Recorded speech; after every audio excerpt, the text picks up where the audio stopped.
បងបាយគេថាបាយញ៉ាំទៅហៅប្រពន្ធបាយចេញមកក្រៅខ្ញុំចង់ទៅនេះបងខ្ញុំចង់ទៅនេះខ្ញុំទៅនេះតែបងទៅជួយខ្ញុំគាត់ហើយដល់ពេលអញ្ចឹងបងទៅជួយខ្ញុំគឺគាត់ស្វាត់ខ្ញុំហើយសន្តិសុខកាត់ពីបងទៅបានមកតែខ្ញុំមិនមានរឿងអីទេក៏រហូតគាត់ជិះខ្ញុំដាច់ចេញម្ដងក្រៅពួកគាត់បាយខ្ញុំយកមកបងសន្តិសុខអាទឿនោះអាទឿបងបងប្រាប់ទូរស័ព្ទខ្ញុំមកគាត់បោកទៀតបាទបាយសុំសុំបាយបង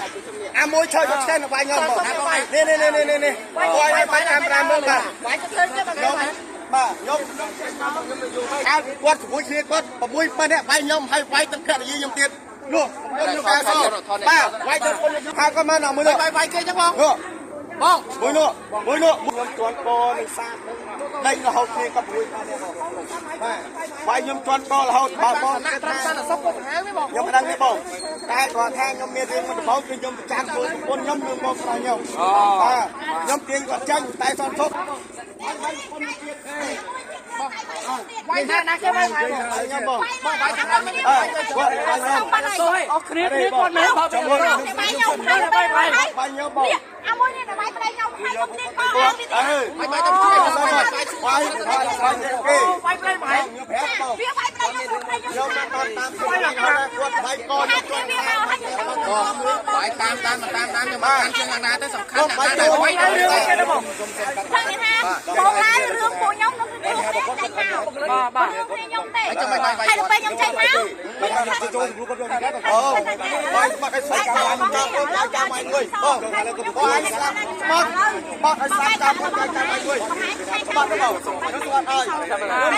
បាយបងខ្ញុំអត់បានឈប់ទៅហៅប្រហែលបងមិនយកច្បាប់មិនថាគាត់ថាអត់បាយបងទេស្អីអត់កន្លែងទៅហើយខ្ញុំដល់ស្អីតាមច្បាប់ហ្នឹងហើយបាទគាត់ថាឥឡូវចេះកាមេរ៉ាហើយឲ្យខ្លួនថាអ្នកណាបាយណាមុនបងពិតបងខ្ញុំសុំជួយថាគាត់ទៅបងស្អាតបងពិតបាយតែកាមេរ៉ាតាមកាត់ហើយបាយតែទូរស័ព្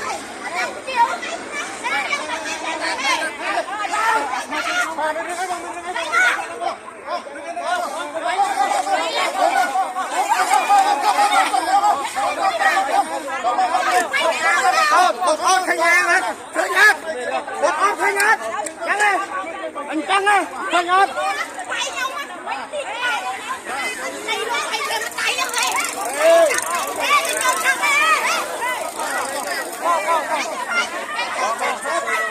បាទបងប្អូនប្រិមិត្តគឺករណីបង្ក